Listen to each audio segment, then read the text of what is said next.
And I also made a one-way check valve for the fuel on this engine. I got a little steel ball out of the upper steering column bushing out of my 67 Ford, and of course it's a bushing with balls. It's not even a real bearing. And so then we got this is just a regular insert that's usually used for a plastic line, but I just put it into this copper line, and then this little ball fits in there just perfectly. And then I held that ball with my finger and I rotated that copper line around. I actually lapped it in there, and I don't know if you'll be able to see, but if this will focus, there's actually a little bit of a groove that left, so it you might not be able to see, but there's a little bit of a groove there, a little bit of a line where I kind of lapped this in, so it should seal just perfectly. And then at the other end of this, we have a line fitting on one end, and then on the other end, this is, I think, 1/8 inch, I guess that's NPT or something like that. And I have a little brass strip that we just soldered on there to stop the ball from falling out, and that is a one-way check valve so the fuel doesn't flow backwards into the tank. And I soldered that little brass fitting into the copper because the copper didn't quite squish into it, so it could still slide in and out, so we're getting a little bit of leakage. So now that we have that soldered in, when I put the ball at the end of this and then I suck on the other end of the copper line and then I stick my tongue against it, I can actually stick my tongue out of my mouth and the vacuum in this copper line will hold my tongue onto it for an extended period of time before I get bored. So this should seal perfectly. So this is the ignition setup on our engine here, and I think this is super cool. If you just short out a 6 or 12 volt battery, you don't get much of a spark. Let me put a shadow on that. You can see you barely get a spark. So then, if you take, I don't know, maybe 20, 30 feet of like 12 gauge or I guess 14 gauge wire or whatever this is, and you just wrap it around just a regular bolt, you can get a huge, you can see that nice white spark out of it. And so this is actually what ignites the air-fuel mixture in the engine. This has a point system like an automobile, except the points are in the cylinder. So these are normally open, and there's a little latch that pushes right over here on the other side. And when it pushes, it closes those points. And it's a dead short. Your battery flows through the coil and then through this, and it grounds to the engine. And then when the engine releases and these points open, it really gives that huge spark. And what happens is this coil here, it makes just like an electromagnet, just like you had as a kid, you know, where it kind of, you can see how it picks up the bolt there. And then when you when you apply 12 volts, this has a fairly high resistance to it, and so as that electricity flows, it is restricted as the electricity is used to create a magnetic field in this bolt. Then once that magnetic field is created, that resistance is gone, and you only have the resistance of the wire. And so that's when it picks up the bolt. And then when you release, what happens is, even though this is only 6 volts, this has a huge magnetic field that collapses. And when it collapses, it's almost like a water hammer, you know, like when you shut off the faucet and your pipes are loose, they go wham! It's like that.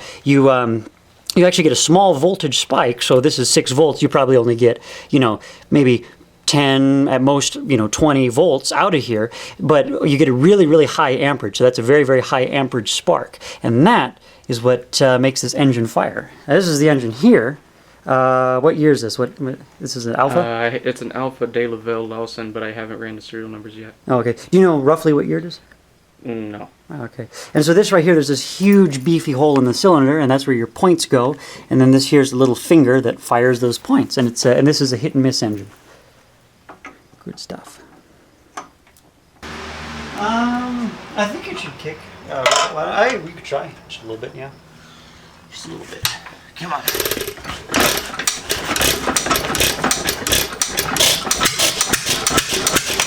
Oh shit! Lost it. I didn't get back on in time.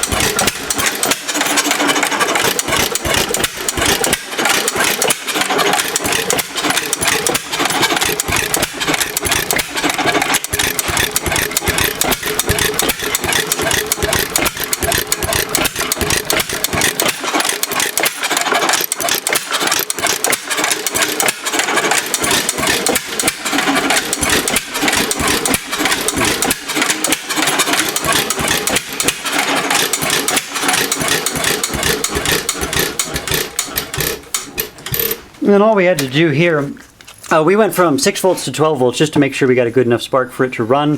We added one more set of windings to this bolt, and then we took, and you can actually see it there inside the tape, that's just about a 1/4 inch thick piece of steel, and we just wrapped it around here, and we were able to solder it to this end of the bolt, and then this side we just soldered the 2 loose ends of the steel together, and I wasn't able to get it soldered to this bolt head just because all the wires were too close and I just didn't want to cook off all the insulation. So that should help, that should increase the ability of this bolt to hold a magnetic field. The problem is, if you keep adding windings, you get to a point where this bolt becomes saturated and it can't hold any more of a magnetic field. So it defeats the purpose of adding more windings. So adding this strip of steel should hopefully give that magnetic flux kind of a place to go.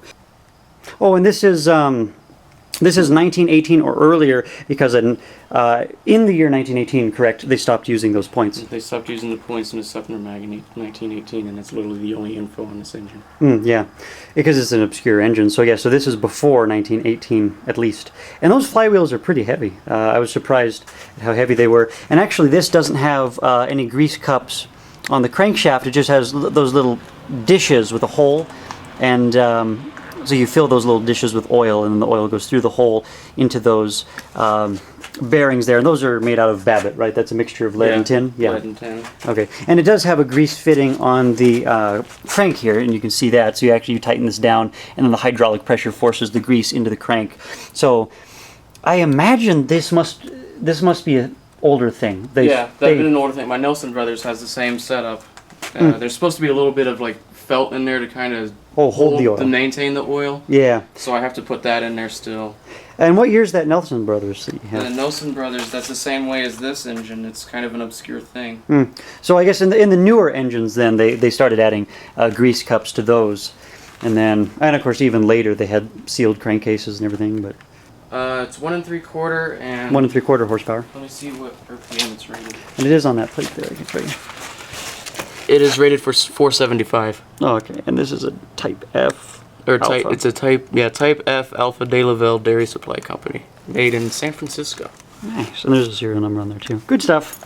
Nice to see it run. And I think somebody replaced these bearings and they poured new ones because that poor job was not me.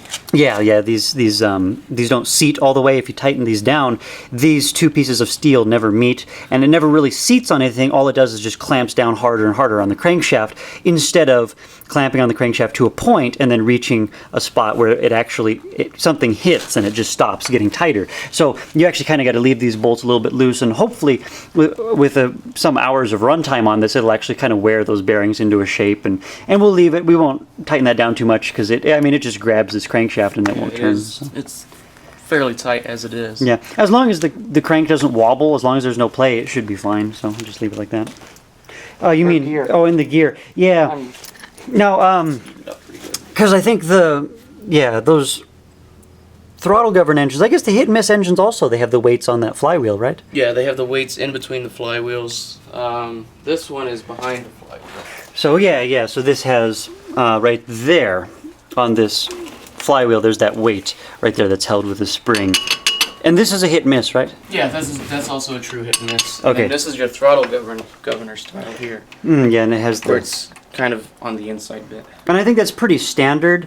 And the location changes, but those throttle governors usually look pretty similar. Anything like that. That's kind of interesting. Because it is running at, I think, half the speed of the engine with the gear ratio on there, so you can see these 2 weights. And it was like that. So because you can adjust the timing by sliding the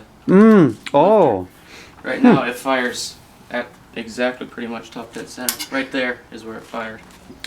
And you also you don't want that too far advanced, just because you got to start it by hand. You don't want to kill yourself. So and the advance doesn't change like it does on a car, for example, where you have either a mechanical or a vacuum advance.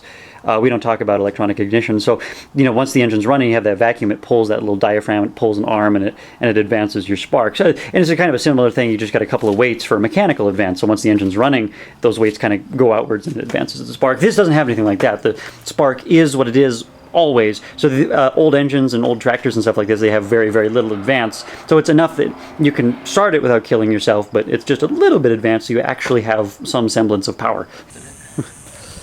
Yeah, we got it all tuned up and running just about right, and we got a muffler on it. So yeah, start it and make it look easy. I'll do my best.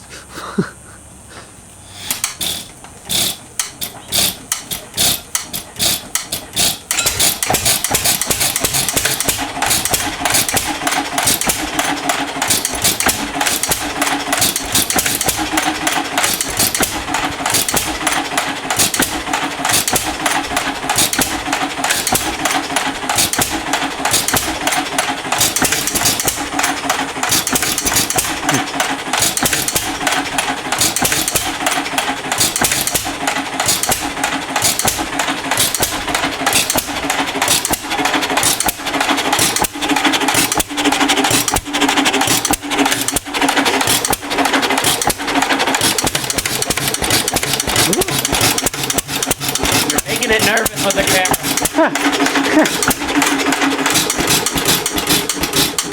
Uh-oh. It's up to.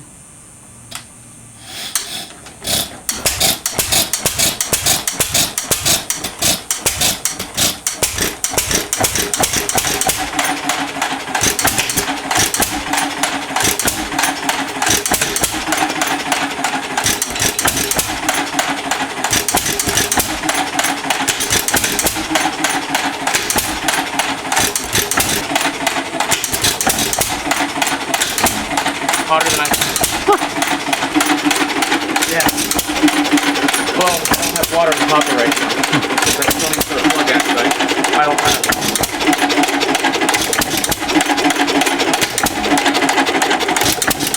It's almost like it backfires up here sometimes.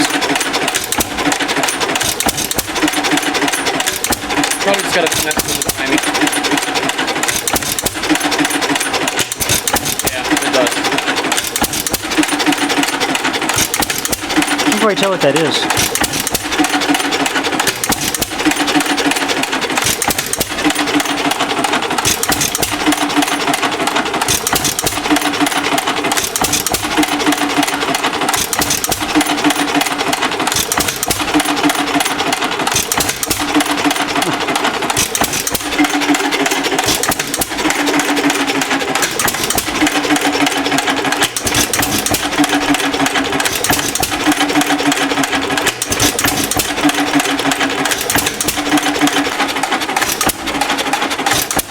It might have just been cold and Might have been. something weird. And so, yeah, so Now it's going good.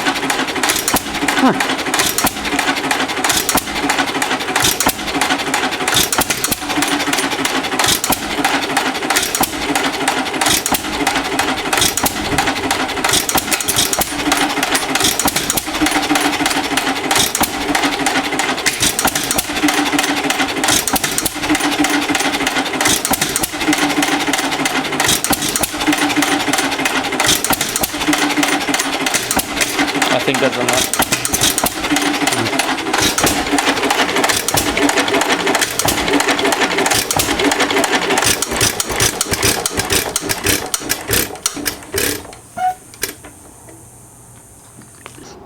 All right, so like, comment, subscribe, share, tell your friends, print out this video on a sheet of paper and mail it to people. And I will Just see get it you out there. in the next episode.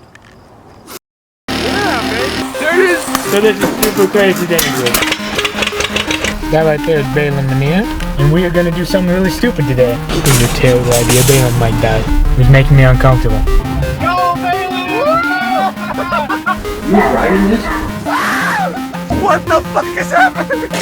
Balin said not to talk crap about this camera. It's a piece of shit. This is so unbelievably sketchy. Why would you put me through this, you jerk? That's the power of really old engineering. It'd be nice if it didn't kill me. It's not required. I felt it fucking pop. Make a wish, everyone. Make a wish. Not okay.